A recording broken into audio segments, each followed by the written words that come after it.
ইতিহাসের প্রধানত আমাদের 40 নম্বরের, তাহলে এই সেমিস্টারে আমরা পরীক্ষা দেবো, ঠিক আছে? 40 নম্বরে তাহলে 40টা এমসিকিউ, আর তোদের পরের সেমিস্টারে 40 নম্বরের বড় প্রশ্নের পরীক্ষা হবে, আর 20 নম্বরের প্রজেক্ট হবে, যেটা যদিও যখন সিলেবাসটা নতুন আসে তখন বলেছিল 10-10 করে দুবার নিতে, কিন্তু সেটা একবারের প্রজেক্ট হবে 20 নম্বরে, সেটা তোদের সেকেন্ড সেমিস্টারে। তো যখন সেকেন্ড সেমিস্টারে উঠবি সেম 12-এ উঠে আবার তোদের দুটো সেমিস্টার আছে, থার্ড সেমিস্টার আর ফোর্থ সেমিস্টার, সেখানেও 40-40 তোর 80 নম্বরের পরীক্ষা হবে, 20 নম্বরের প্রজেক্ট হবে, ঠিক আছে? বুঝতে পেরেছিস? আর তো 11-এর নম্বর কোথাও যোগ হবে না, আর যোগ হবে প্রধানত 12-এর নম্বরটা। 12-এর পরীক্ষা 11-এর পরীক্ষায় এই ফার্স্ট সেমিস্টারে যদি কেউ ফেল করে কি হবে?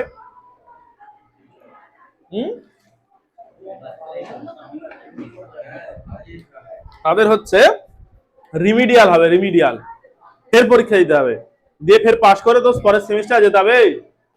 এই পরীক্ষা হচ্ছে এবার। তাহলে আমরা 11টা পড়াশোনা করবো কেন? তাহলে 11 পড়ার দরকার নেই, শুধু 12টা পড়ো, 12-এর নাম্বার যোগ হবে মানে? এটা একদম ভাবলে ভুল হবে। তুই হচ্ছে তোর যে হ্যাবিটটা 11-এ তৈরি করবি সেটা তোর 12-এ কাজে লাগবে, মানে পড়াশোনা করার অভ্যাস। আমি বলতে চাইছি বারবার করে প্রত্যেক ছেলে মেয়েদের আমি বলি, তোদের ক্লাসে আজকে এই মোটামুটি কিছুদিন এসছে, বাদ বাকি আর আসেনি ধরো, 11 থেকে কোনো একটা কাজের সঙ্গে যুক্ত হতে হবে। আবার হচ্ছে ফুল টাইম কোনো কাজ করা যাবে না, এটা আমি বারবার বলে থাকি। মানে কি, এই দুটোর মানে কি, তুমি যদি পুরোপুরি কাজে নেমে যাও টাকা পয়সার জন্য, তাহলে কিন্তু তুমি তোমার জীবনে চরমতম ভুল করবে, ভবিষ্যৎ আর তোমার পঙ্গু হয়ে যাবে। আবার যদি তুমি একদম শুধু বসে বসে খাও, পড়াশোনা করো, তাহলে তোমার বেশি গতর হয়ে যাবে, চর্বি হয়ে যাবে বেশি। এই জন্য কিছু একটা কাজ করতে হবে যাতে হচ্ছে আমার হাত খরচাটা যা চলে। বারবার বলি, তোরা টিউশন ধরবি, কিছু কিছু একদম বাচ্চাদের থেকে শুরু করবি, ছোট বাচ্চাদের অকার আকার তোরা নিশ্চয়ই শেখাতে পারবি, সেইগুলো করবি, তাহলে কিছু হাত খরচা আসবে। আর কি মনে কর তুই হচ্ছে টিউশন পড়াচ্ছিস, তোর প্রথম 5টা থেকে 10টা ছেলেপুলে হয়ে গেছে, এবার যদি ওই ছেলেপুলেটা তুমি 20-30-40টা ছেলে মেয়ে করতে যাও, তাহলে কিন্তু তোমার জীবন বেকার হয়ে যাবে, বারবার বলে দিচ্ছি আমি। কারণ কি, তখন টাকার একটা বিশাল তোর চলে আসবে, যে এই টিউশন টিউশন কোনোদিন হতে পারে না, এই বাচ্চাদের মানে একদম বাচ্চাদের টিউশন তো সারা জীবন সংসার চালানোর উপাদান হবে না কোনোদিন। একটা সময় তোর কিছু টাকা পয়সা হাতে আসবে, তোর খুব ভালো লাগবে, কিন্তু করা যাবে না। তাহলে এমন কোনো কাজের সঙ্গে যুক্ত হতে হবে যাতে হচ্ছে কিছু কিছু টাকা আসবে হাতে, নিজের খরচাটা নিজে চালাতে পারি, নিজের পড়াশোনাটা নিজে চালাতে পারিস। নিজের পড়াশোনার খরচা যদি নিজে করতে পারিস, নিজের যদি হাত খরচ নিজে করতে পারিস, তার থেকে ভালো জিনিস কিচ্ছু হবে না। তারপরে তুই আসল জ্বালাটা বুঝবি, যে পড়াশোনা করতে গেলে কত খরচা, কত নিজের চালাতে গেলে খরচা, কি খাবার দাবার খেলে খরচা, আমি কেন পড়াশোনা করবো এটা তুই বুঝতে পারবি। ওই জন্য আমি বারবার বলছি, প্রত্যেকটা ছেলে মেয়ে নিজে নিজে উপার্জন করাটা খুব জরুরি। কোনো একটা দোকানে পার্ট টাইম কাজ করলি, কোনো একটা ইলেকট্রিশিয়ানের সঙ্গে কাজ করলি, বা যে যার দর্জির কাজে বসি সামান্য সময় বললি, ফুল টাইম কাজ করা যাবে না, আর একদম বসে খাওয়া যাবে না। ক্লিয়ার হলো কি বললাম? জায়গাটা ধরবি, ধরে সেইভাবে অল্প কিছু উপার্জন তোর হাতে আসবে, আর পড়াশোনা করবি। 11-12 এই দুটো বছর যে ভালো করবো, 10 তো তোরা ভালো করে পড়েছিস, আর 11-12 এই 3 বছর যদি কেউ পড়ে ভালো করে, তার কলেজ তার কাছে দুধ ভাত। কলেজের পড়া তোর কিচ্ছু মনে হবে না, তুলোর মতো উড়ে যাবে তোর কাছে। সিরিয়াসলি আমি বলছি, তুই ইতিহাস নিয়ে পরে পড়বি, এই একই জিনিস আছে, এবার একটু ব্রডার অ্যাসপেক্টে আছে। 11 যেহেতু তোর এমসিকিউ, তাহলে তোর একটু বেশি করে পড়তে হচ্ছে, তাহলে ওখানে তোর কাছে একদম দুধ ভাত মনে হবে সব, যদি 11-12টা ভালো করে পড়িস। কলেজ তো একদম পাতি মনে হবে, সেই সময় গিয়ে তো আরো অনেক ঝামেলায় জড়িয়ে যাবে। কলেজ যত বড় হবে, জীবনে অনেক নতুন নতুন জিনিস আসবে, সেইগুলো তখন তোর হচ্ছে এঙ্গেজমেন্টটা বেড়ে যাবে, কিন্তু পড়াশোনা বেশি সময় পাবি না। 11-12 খেটে নিলে কলেজে ফাঁকি, আমি বলছি একদম 100% এটা। আর বিশেষ করে ইতিহাসটা ফাঁকি মারা যাবে না, তার কারণ কি, আমরা প্রথমত যারা আর্টসের ছেলে মেয়ে, তাদের কাছে সবচেয়ে বড় চাকরির সুযোগ হচ্ছে ডব্লিউবিসি এর ওই দিকে চাকরিগুলো, বা একটা রেলের চাকরি বা একটা যে কোনো চাকরি করা। সেই চাকরির ক্ষেত্রে ইতিহাস থেকে প্রচুর প্রশ্ন আসে, ওই জন্য ইতিহাসটা আমরা খুঁটিয়ে পড়বো। আমরা কি করে পড়াশোনা করবো একটু ভালো করে বলে দিই তোদের। টেক্সট বই আমরা প্রধানত পড়বো, টেক্সট বই। তোরা একটা করে টেক্সট বই কিনবি, আর আমাদের কাছে 4-5টা প্রকাশনী বই আছে, একটা আধটা করে চেয়ে নিয়ে যাবি। বই নিয়ে যাওয়ার ক্ষেত্রে তোর ফেসবুকটা অফিসে জমা দিয়ে বই নিয়ে যেতে হবে, সেটা যেই হোক, যত বড় যেই হোক। ফেসবুক না জমা দিয়ে বই নিয়ে জানা যাবে না অফিস থেকে, কারণ আমরা জানতে পারবো কে কোন বই নিয়ে গেছে, আর ফেসবুকটা পড়ে থাকলে সে বই দেবে, ফেসবুক ফেরত নেবে, এরকম বিষয়। টেক্সট বই এখান থেকে নিয়ে যেতে পারিস, বাড়ি গিয়ে রিডিং করবি, আর তার সঙ্গে আমরা পড়াবো। বছরের শেষে কোনোদিন এক্সকিউজ দিবি না, স্যার এই বইটা লেখানো হয়নি অথচ এসছে। মানে তো আমি বলতে চাইছি, প্রত্যেক সাবজেক্টে তোরা টেক্সট বই পড়বি, ওটা হাইলাইটার বা পেন্সিল দিয়ে তোরা দাগাবি, দাগিয়ে সেইগুলো মুখস্থ করবি। ক্লিয়ার হলো কি বললাম? আমাদের দিক থেকে তো আমরা যা করার করবো। আজকে প্রধানত আমি তো বলে দেবো যে কি কি পরীক্ষা হবে, আর হচ্ছে কোনটা কোনটা আমরা কোন মাসে পড়বো, আর কত নম্বরে, আর টপিকটাও শুরু করে দেবো, অর্ধেকটা মতো আজকে পড়িয়ে নেবো। প্রথম যে চ্যাপ্টারটা রয়েছে তার নাম হচ্ছে ইতিহাস পাঠ, বা আন্ডারস্ট্যান্ডিং হিস্ট্রি। ইতিহাসটা কি আমরা জানবো, ছোটবেলা থেকে জেনে জেনে আসছি ইতিহাস কি। ইতিহাস এমন একটা সাবজেক্ট আমরা 9-10 পর্যন্ত পড়েছি, মাধ্যমিক পর্যন্ত পড়ে আবার পড়তে এসেছি আমরা। সেই ইতিহাস পাঠ কি সেটা আমরা জানবো প্রথম চ্যাপ্টারে। এই চ্যাপ্টার থেকে তোদের প্রশ্ন পড়বে 10 নম্বরে। যদি সিলেবাস আমরা লিখি তাহলে একবার লিখে লিখে যায় আর বুঝিয়ে বুঝিয়ে যায়। তাহলে প্রথম চ্যাপ্টারের নাম কি বললাম? ইতিহাস পাঠ। ঠিক আছে, এখানে কত নম্বর থাকছে? 1 × 10, মানে 10টা এমসিকিউ এখান থেকে আমাদেরকে করতে হবে। ক্লিয়ার হলো? কি বললাম? 2 নম্বর যেটা রয়েছে সেটা হচ্ছে 3টি মহাদেশ ব্যাপী সাম্রাজ্য। 3টে যে আমাদের বড় বড় মহাদেশ রয়েছে, এখানে বিভিন্ন যে সাম্রাজ্য হয়েছে বা একটা দুটো সাম্রাজ্য এমন রয়েছে যারা একাধিক মহাদেশে বিস্তৃত ছিল। মহাদেশ ব্যাপী সাম্রাজ্য 3টি। আচ্ছা, মহাদেশ ব্যাপী সাম্রাজ্য। ঠিক আছে, 3টে মহাদেশ ব্যাপী সাম্রাজ্য। এই চ্যাপ্টারটা অনেক বড় চ্যাপ্টার, বিশাল লেন্থলি চ্যাপ্টার। এখান থেকে আছে আমাদের 15 নম্বর। 1 × 15, এখান থেকে আছে আমাদের 15 নম্বর। এই চ্যাপ্টারটা পড়তে আমাদের অনেক দিন সময় লেগে যাবে, 2 মাসের বেশি সময় লেগে যাবে এই একটা চ্যাপ্টার পড়তে। তারপরের চ্যাপ্টার যেটা রয়েছে ওটা মিডিয়াম মানের চ্যাপ্টার, এটা হচ্ছে শাসন ব্যবস্থার তুলনা। ঠিক আছে, শাসন ব্যবস্থার ধারণা। কার কি হয়েছে? শাসন ব্যবস্থার ধারণা। এখানে কটা থাকছে? এমসিকিউ থাকছে 15টা। এই টোটাল আমাদের 40 নম্বর। বিভিন্ন সময়ের যে শাসন ব্যবস্থা আছে তার মধ্যে একে অপরের ধারণা নিয়ে আমরা আলোচনা করব, তুলনামূলক আলোচনা। টোটাল এই 40 নম্বরে আমাদের পড়া। আমরা প্রথম মাসে প্রধানত এইটা পড়বো, ইতিহাস পাঠটা 1 মাসে শেষ করে দেবো। দিলে হচ্ছে এইটা 2 মাস পড়বো আর এটা 2 মাস পড়বো। এই টোটাল 5 মাসের সিলেবাস আমাদের। বুঝতে কি বললাম? এইবার তার মধ্যে রিভিশন হবে, পরীক্ষা হবে, অনেক কিছু বিষয় আশয় চলতে থাকবে আমাদের। প্রথম যে এটা খাতায় ঠিক না, চটপট করে একটুখানি সময় 3-4 মিনিট সময় দিচ্ছি, লিখে না। এটা লিখলে আসলে চ্যাপ্টারে যাবো নেই। তাহলে একটুখানি চ্যাপ্টারটা শুরু করি। প্রথম চ্যাপ্টারের নাম হচ্ছে কি? ইতিহাস পাঠ বা আন্ডারস্ট্যান্ডিং হিস্ট্রি। ইতিহাস কি সেটা আমরা জানবো। আমরা ছোটবেলা থেকে একটা কথা জেনেছিলাম, ইতিহাস মানে কি? অতীত দিনের কাহিনীকে ইতিহাস বলে, তাই তো? বা পুরোনো দিনের কথাকে ইতিহাস বলে। এই ইতিহাস শব্দটা এসেছে সংস্কৃত শব্দ ইতিহাস থেকে, যার অর্থ হচ্ছে ঐতিহ্য। মানে প্রাচীন যে ঐতিহ্যগুলো রয়েছে সেগুলোকে এক কথায় আমরা ইতিহাস বলছি। ক্লিয়ার হলো? এই বাংলা যে ইতিহাস শব্দটা, এটা প্রথম কোথায় পাওয়া গেছে উল্লেখ? অথর্ব বেদে। ঋক, সাম, যজু, অথর্ব 4টে বেদ আছে আমাদের। সেই প্রাচীন যে বেদ রয়েছে অথর্ব বেদ, সেখানে প্রথম ইতিহাস কথাটা আমরা পেয়েছি। বোঝা গেল? ক্লিয়ার হলো সবাইয়ের? ইতিহাস শব্দের শব্দগত অর্থ কি? ঐতিহ্য। তাহলে ইতিহাস, এই কটা ছোট ছোট শব্দমূল থেকে এসেছে ইতিহাস শব্দটা। ক্লিয়ার হচ্ছে সবাইয়ের? ইতিহাস প্রথম কোথায় উল্লেখ পেয়েছি আমরা? অথর্ব বেদে। অথর্ব বেদ, বেদ 4টে, ঋক, সাম, যজুর, অথর্ব। এই অথর্ব বেদে আমরা প্রধানত ইতিহাস সম্পর্কে আমরা জেনেছি। ঠিক আছে? আচ্ছা, এইবার আমরা যদি এই ঐতিহ্য কথাটা ভাঙি, সেখান থেকে আমরা যদি দেখতে পাবো সেটা হচ্ছে কি? এরূপ ঘটিয়া ছিল বা ইহাই ঘটিয়া ছিল, এখান থেকে ইতিহাসটার উৎপত্তি হয়েছে। এবার ইতিহাসের একটা ইংরেজি প্রতিশব্দ আছে যার নাম কি? হিস্টোরি।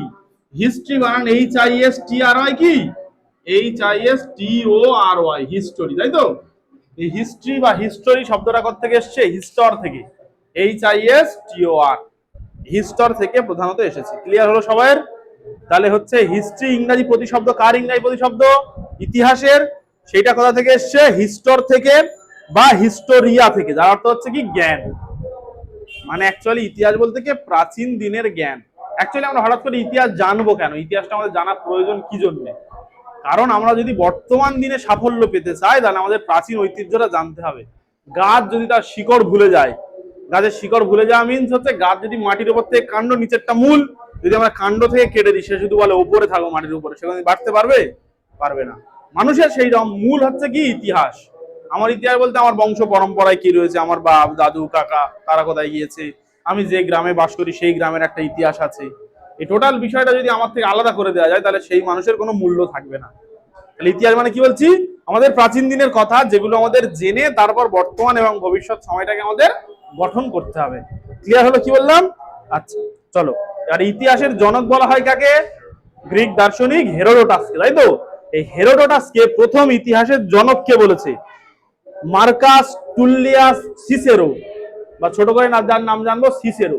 তাহলে হেরোডোটাসকে ইতিহাসের জনক কে বলেছে? সিসেরো। ক্লিয়ার হলো? যার পুরো নাম হচ্ছে মার্কাস টুলিয়াস সিসেরো। ক্লিয়ার হলো কি বললাম? আচ্ছা, এখানে কতগুলো বিষয় রয়েছে, তো লেখানো হয়েছে কিনা আমার ঠিক মনে নেই। সেটা হচ্ছে হেরোডোটাসকে ইতিহাসের জনক বলা হয়। সিমা কিয়েন বা কিয়েনকে বলা হয় চীন দেশীয় ইতিহাসের জনক। আচ্ছা, থুকিডিডিসকে বলা হয় বৈজ্ঞানিক ইতিহাসের জনক। আর হচ্ছে ইবন খালদুন, তাকে বলা হয় আধুনিক ইতিহাস চর্চার জনক। যারা মুসলিম ইতিহাস নিয়ে আলোচনা করে তারা জানে যে খালদুনের বিশাল অবদান রয়েছে, আরবের ইতিহাস বা মধ্যযুগীয় ইতিহাসের বিশাল অবদান খালদুনের, বিশাল কিছু লেখালেখি করেছে উনি। আর লিওপোল্ড ভল র্যাঙ্কেকে বলা হয় আধুনিক ইতিহাসের জনক। ঠিক আছে, এতগুলো বিষয় রয়েছে, এগুলো আমরা সব লেখাবো। এইবার প্রধানত আমরা এখান থেকে ইতিহাসের যে যুগগুলো সেগুলোর দিকে আমরা চলে যাচ্ছি। ইতিহাসের যুগগুলোকে প্রধানত তিনটে ভাগে ভাগ করা হয়েছে। একটা হচ্ছে প্রাক ইতিহাস, একটা হচ্ছে প্রায় ইতিহাস, আর একটা হচ্ছে ঐতিহাসিক যুগ। কি বললাম? একটা হচ্ছে, আচ্ছা প্রাক ইতিহাসটাই পরে যাচ্ছে, আগে প্রধান ভাগটা বলি। প্রধান ইতিহাসের হচ্ছে তিনটে ভাগ, একটা প্রাচীন যুগ, একটা মধ্যযুগ, একটা হচ্ছে আধুনিক যুগ। ক্লিয়ার হলো কি বললাম? তাহলে প্রধান ইতিহাসের কটা ভাগ, এই হিস্ট্রির ভাগ আমি হিসেবে লিখে দিচ্ছি। একটা হচ্ছে কি প্রাচীন যুগ, একটা মধ্যযুগ, আর একটা হচ্ছে আধুনিক যুগ। প্রাচীন যুগ, মধ্যযুগ, আর কি বললাম? আধুনিক যুগ। আজকে প্রধানত আমরা আলোচনা করব এই প্রাচীন যুগের একটা উপভাগ সম্পর্কে। ঠিক আছে, প্রাচীন যুগের এবার তিনটে ভাগ আছে, একটা হচ্ছে প্রাক ইতিহাস, একটা হচ্ছে প্রায় ইতিহাস, আর একটা হচ্ছে ঐতিহাসিক যুগ। ক্লিয়ার হলো কি বললাম? তাহলে এটা চাইলে খাতাটা ছোট্ট মতো টেবিল করে তোরা লিখে নিতে পারিস। ইতিহাসের প্রধানত তিনটে ভাগ, একটা হচ্ছে প্রাচীন যুগ, একটা হচ্ছে মধ্যযুগ, একটা হচ্ছে আধুনিক যুগ। ক্লিয়ার হলো? লিখে নে ছোট করে, দরকার হলে। প্রাচীন যুগ, মধ্যযুগ, আর হচ্ছে আধুনিক যুগ। এইবার এর মধ্যে আমাদের যে প্রাচীন যুগ রয়েছে তার তিনটে ভাগ, প্রাক ইতিহাস, প্রায় ইতিহাস, আর ঐতিহাসিক যুগ। প্রাক ইতিহাস, প্রায় ইতিহাস, আর হচ্ছে ঐতিহাসিক যুগ। ঐতিহাসিক যুগ, ব্যাস, এই তিনটে ভাগ প্রধানত। তাহলে এই ভাগগুলো আমরা পেয়েছি। এবার হচ্ছে প্রাক ইতিহাস বিষয়টা কি? বলা হচ্ছে যেই সময় প্রধানত কোনো লিপি ছিল না, লেখার কোনো বর্ণ ছিল না, সেই সময়কালে আমরা কি বলছি? প্রাক ইতিহাস। তাহলে সেই ইতিহাসগুলো আমরা কেমন করে জেনেছি? সেইখানকার যে সমস্ত কঙ্কাল, জীবাশ্ম, জিনিসপত্র মাটির তলা থেকে আমরা পেয়েছি, হাতিয়ার, পাথর, সেইগুলো থেকে আমরা জানতে পারছি কি সম্পর্কে? প্রাক ইতিহাস সম্পর্কে। এই প্রাক ইতিহাস রচনার কোনো কিন্তু লিখিত বিবরণ আমরা পাইনি, বারবার বলছি, কোনো লিপি নেই, বর্ণ নেই, কিচ্ছু পাইনি। প্রধানত রেডিও কার্বন যে পদ্ধতি রয়েছে তার মাধ্যমে আমরা সেই পাথরগুলোর, সেই অস্ত্র শস্ত্রগুলোর, সেই হচ্ছে মানুষের মাথার খুলিগুলোর সব হচ্ছে কি করেছি? করেছি, মানে বৈজ্ঞানিক ভিত্তিতে সেগুলোর বয়স নির্ধারণ করা হয়েছে, করে তারপরে এই ইতিহাস সম্পর্কে আমরা জানতে পেরেছি। এই সম্পর্কে প্রধানত প্রথম কে আমাদের জানিয়েছে জানো? ফরাসি ঐতিহাসিক পল টুরনাল। এই প্রাক ইতিহাস সম্পর্কে প্রথম কে বলেছে? ফরাসি ঐতিহাসিক পল টুরনাল। পল টুরনাল তিনি প্রথম কিন্তু এই সম্পর্কে আমাদের ধারণা দিয়েছেন, প্রাক ইতিহাস সম্পর্কে। ঠিক আছে, আচ্ছা এইবারে এই প্রাক ইতিহাস চর্চা নিয়ে পরবর্তীকালে কি হয়েছে? 1836 খ্রিস্টাব্দে ফরেন কোয়ার্টারলি রিভিউ পত্রিকায় অনেক লেখালেখি হয়েছে। পুরাতত্ত্ববিদ স্যার ড্যানিয়েল উইলসন এই সম্পর্কে অনেক কিছু লেখালেখি করেছে। এইবার এই প্রাক ইতিহাস যুগটা আমরা প্রধানত তুলে নেবো, এটা মুছে দেবো। হ্যাঁ, হয়ে গেছে সবাই? এইবারে যেখানে যাবো এটা সম্পর্কে তোমাদের ধারণা আছে, ক্লাস 6-এ তোমরা পড়ে এসছো। এই প্রাক ইতিহাসের ভাগটা তোমরা পড়ে এসেছো সবাই ক্লাস 6-এ। তাহলে হচ্ছে কি প্রাক ইতিহাস, তাই তো? এই প্রাক ইতিহাসকে প্রধানত তিনটে ভাগে ভাগ করা হচ্ছে। তাহলে আরো একবার ছোট করে রিভিশন করে নিচ্ছি আমি। ইতিহাসের তিনটে ভাগ, প্রাচীন যুগ, মধ্যযুগ, আধুনিক যুগ। প্রাচীন যুগের তিনটি ভাগ, প্রাক ইতিহাস, প্রায় ইতিহাস, আর ঐতিহাসিক যুগ। প্রাক ইতিহাসের তিনটে ভাগ আছে, একটা হচ্ছে পুরনো প্রস্তর যুগ বা পুরনো পাথরের যুগ। ঠিক আছে, পুরনো প্রস্তর যুগ বা বাংলা আরেকটু বিস্তারিত বলে পুরনো পাথরের যুগ। আর তারপরে রয়েছে মধ্য পাথরের যুগ আর হচ্ছে নব্য পাথরের যুগ। ব্যাস, লিখে ফেলো দুটো, মধ্য প্রস্তর যুগ আর নব্য প্রস্তর যুগ। মধ্য প্রস্তর যুগ আর হচ্ছে নব্য প্রস্তর যুগ। ব্যাস, নব্য প্রস্তর যুগ। তাহলে কি বললাম? প্রাক ইতিহাসকে আমরা তিনটে ভাগে ভাগ করছি। একটা হচ্ছে পুরনো প্রস্তর যুগ বা প্রাচীন প্রস্তর যেটাকে আমরা বলতে পারি, আর একটা হচ্ছে মধ্যপ্রস্তর, আর একটা হচ্ছে কি নব্য প্রস্তর যুগ। ঠিক আছে, ক্লিয়ার হলো? এটা সময়কাল হচ্ছে খ্রিস্টপূর্ব। আচ্ছা, খ্রিস্টপূর্ব শব্দের অর্থ কি বলতো? যীশু খ্রিস্টের জন্মের আগে। ওই সালটা কিন্তু উল্টো দিক থেকে হিসেব করা হয়, বুঝতে পারছো তো? যীশু খ্রিস্টের জন্মটা স্ট্যান্ডার্ড সময়, ওই তো উল্টো দিকে যাওয়া হবে, আর এদিক থেকে আবার এদিকে আসা হবে। বিসি আর এসি, বিসি মানে বিফোর ক্রাইস্ট, আর এসি মানে আফটার ক্রাইস্ট। এখন যেগুলো খ্রিস্টাব্দ, এগুলো ইংরেজিতে কি বলবো? After Christ. আর ওগুলো বিসি মানে বিফোর ক্রাইস্ট, খ্রিস্ট বা খ্রাইস্ট আসার আগে। ওগুলো ক্লিয়ার হলো সবার ইংরেজি টার্মটা? তাহলে হচ্ছে খ্রিস্টপূর্ব আনুমানিক বলা হয়েছে 20 লক্ষ বছর থেকে 10,000 খ্রিস্টপূর্বাব্দ।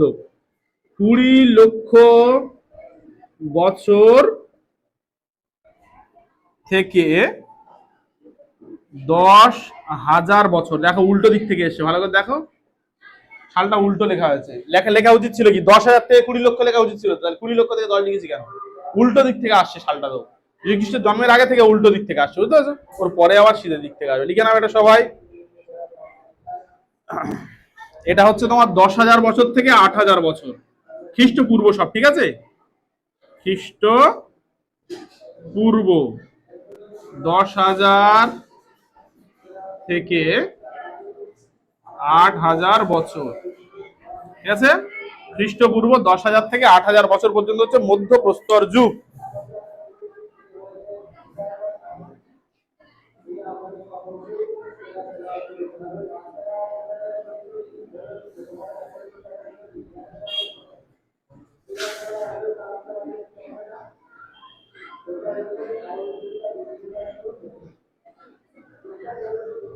কি হবে তাহলে বলো দেখি, কেমন কার কেমন বুদ্ধি দেখি।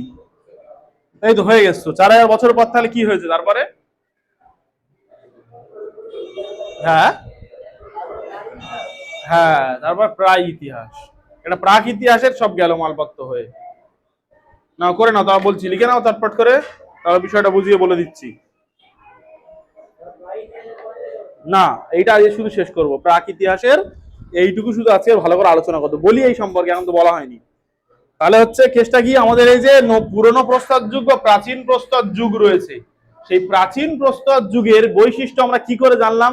এই প্রস্তরগুলো কিসের ভিত্তিতে ভাগ করা হয়েছে? তখন যে পাথরের হাতিয়ার ব্যবহার করতো, তো প্রাচীনকালে একদম মানুষ কি ব্যবহার করতো বলতো যুদ্ধের, মানুষের জীবজন্তুর সঙ্গে লড়ার জন্য?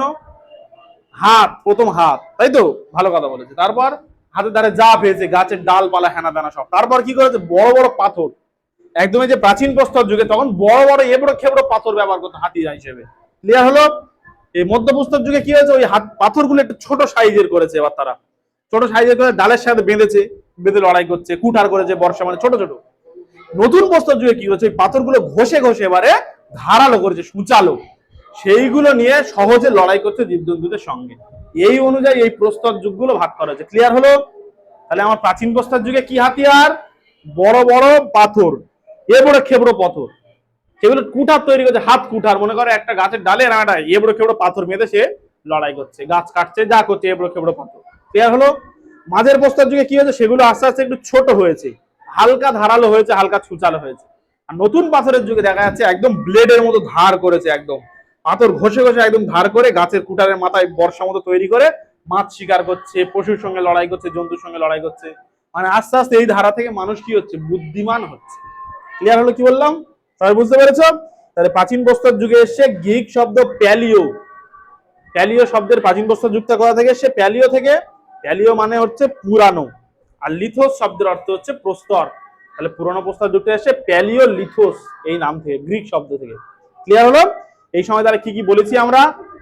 মোটা মোটা পাথর, বড় বড় এবড়ো খেবড়ো পাথর, হাত কুঠার মোটা দিয়ে তারা লড়াই করছে। মধ্যপ্রস্তর যুগ, তার ইংরাজি নাম হচ্ছে মেসোস লিথেস। কি বললাম? মেসোস আর লিথোস, ঠিক আছে? মেসোস শব্দের অর্থ হচ্ছে মধ্য, আর লিথোস শব্দের অর্থ হচ্ছে প্রস্তর। অ্যাকচুয়াল নাম তাহলে মেসোস লিথোস। আর এটা কি বললাম? প্যালিও লিথোস, পুরনো প্রস্তর যুগ। আর নতুন প্রস্তর যুগে নিওস লিথোস। নিওস মানে নতুন, আর লিথোস মানে হচ্ছে পাথর।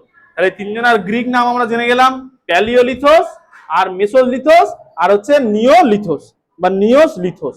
এই কটা হচ্ছে তিনটে প্রস্তর যুগ। তাহলে আমাদের প্রাক ইতিহাসটা পড়া থাকবে, তোমাদের টেক্সট বই নেই, পরের দিন আমরা পাঠিয়ে দেবো। আর পরের দিনে আমরা শুরু করবো হচ্ছে কি প্রায় ইতিহাস দিয়ে। খাতা বের করে এবার সবাই। বর্ষে মোটামুটি হরপ্পার আগে পর্যন্ত যে সভ্যতা সেটাকে বলা হয় প্রাক ইতিহাসের সভ্যতা।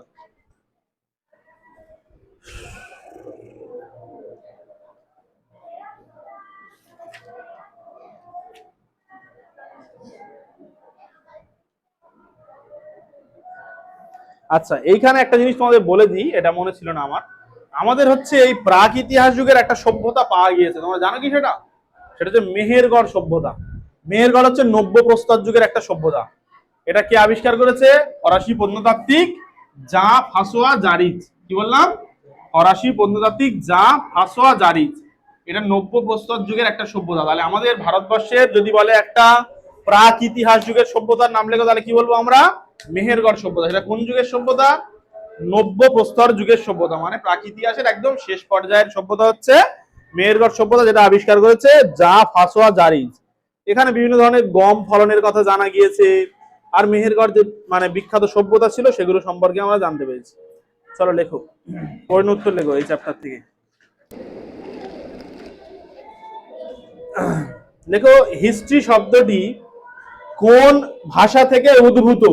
লেখো, কাশ্মীরের ইতিহাস জানতে কোন গ্রন্থটি সাহায্য করে? এগুলো জল লিখে নেবে পরদিন ফেললে কেমন বলবো।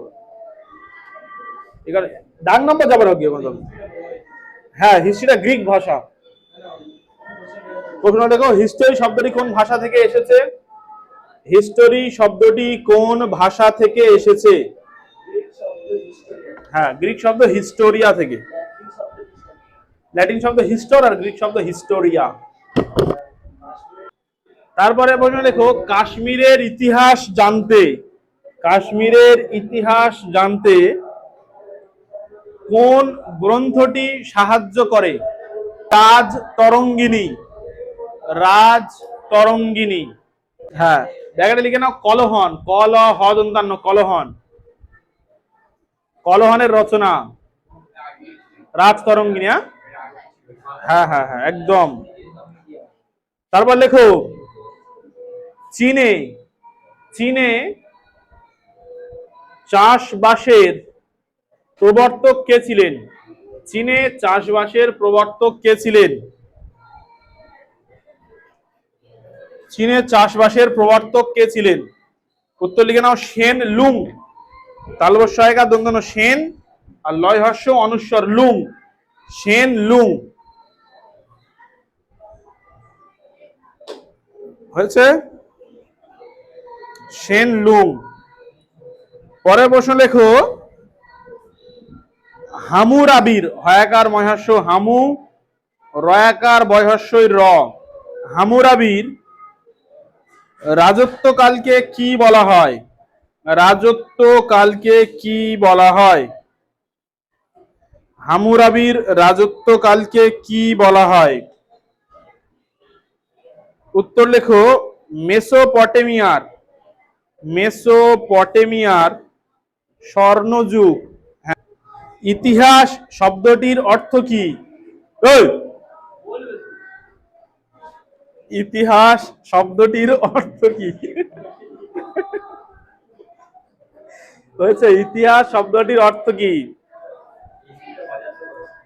উত্তর লেখো, মানব সভ্যতার বিবর্তনের কাহিনী। মানব সভ্যতার বিবর্তনের কাহিনী।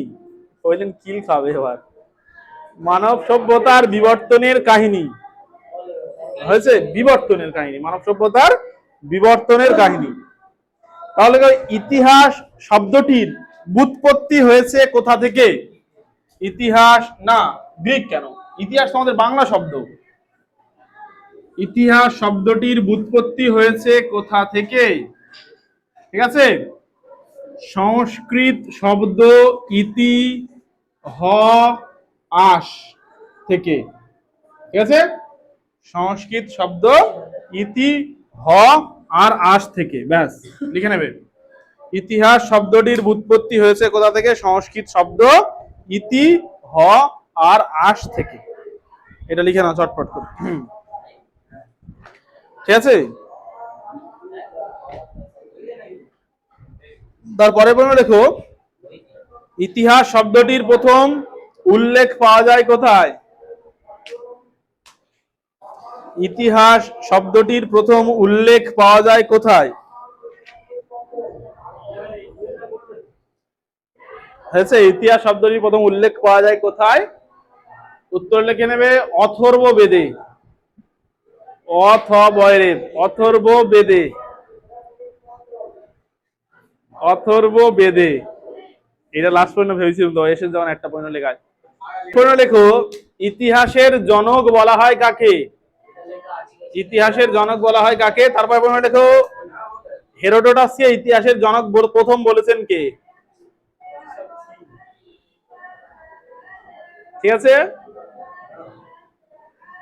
হেরোডোটাসকে ইতিহাসের জনক প্রথম বলেছেন কে? হেরোডোটাসকে প্রথম ইতিহাসের জনক বলেছেন কে?